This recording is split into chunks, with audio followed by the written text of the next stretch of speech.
नमस्कार, मी सौ हेमा अप्पा बोलते. मी इथे चिट्टे हॉस्पिटलला 7 ऑक्टोबरला आता ॲडमिट झाले. इमर्जन्सीमध्येच मला ॲडमिट व्हावं लागलं. नुकताच 9वा महिना चालू झालेला, 2-3 दिवस झालेले. पण सडनली एकदम पेन स्टार्ट झाले. खूप घाबरलो होतो मी, मिस्टर, घरचे सगळेच. पण सर म्हणाले काही नाही, या तुम्ही, आपण करूया. तर सरांनी खूप आधार दिला आणि नाही काय म्हणे, सगळं व्यवस्थित होईल, आम्ही आहोत.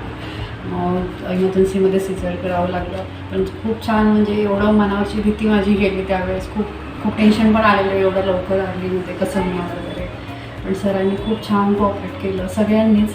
मॅडम पण खूप चांगले आहेत आणि म्हणजे पूर्ण स्टाफ सगळ्यांनी इतकं छान कोऑपरेट केलं की असं मला कुठलंच टेन्शन नाही आलं की असं तर मी काय करू, अचानक असं हे झालेलं होतं, इमर्जन्सीमध्ये करायचं तर काय होणार. पण काही नाही, सगळं एवढा आधार दिला सरांनी, इतकं छान वाटलं की सगळे माझे पेन्स रिलीज झाले.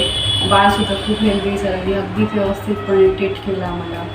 खूप छान वाटतं आहे की जेवढं टेन्शन आलं होतं त्याप्रमाणे काहीच नाही झालं. खूप सॉफ्टली हँडल केलं सरांनी. मॅडम पण खूप सुंदर, खूप छान आहेत की त्यांनी एवढ्या हेल्पफुल आहेत की सिझेरियनचा जो म्हणजे टेन्शन असतं, मला भीती वाटायची की अरे सिझर म्हणजे त्रास होतो वगैरे. पण नाही, त्यांनी खूप छान समजावून सांगितलं की काही नाही होईल, आपल्या बेबीसाठी, याच्यासाठी ते किती चांगलं आहे, सेफ आहे. ते समजावून सांगितलं आणि खरंच त्या पद्धतीने झालंही. जेवढं टेन्शन मला वाटत होतं तेवढं नव्हतं. खूप सिक्युअरली आम्ही दोघेही सुखरूप झालो, सुखरूप आलो. खूप मोठी गोष्ट आहे आमच्यासाठी, सगळ्यांसाठीच. सगळे खुश आहेत.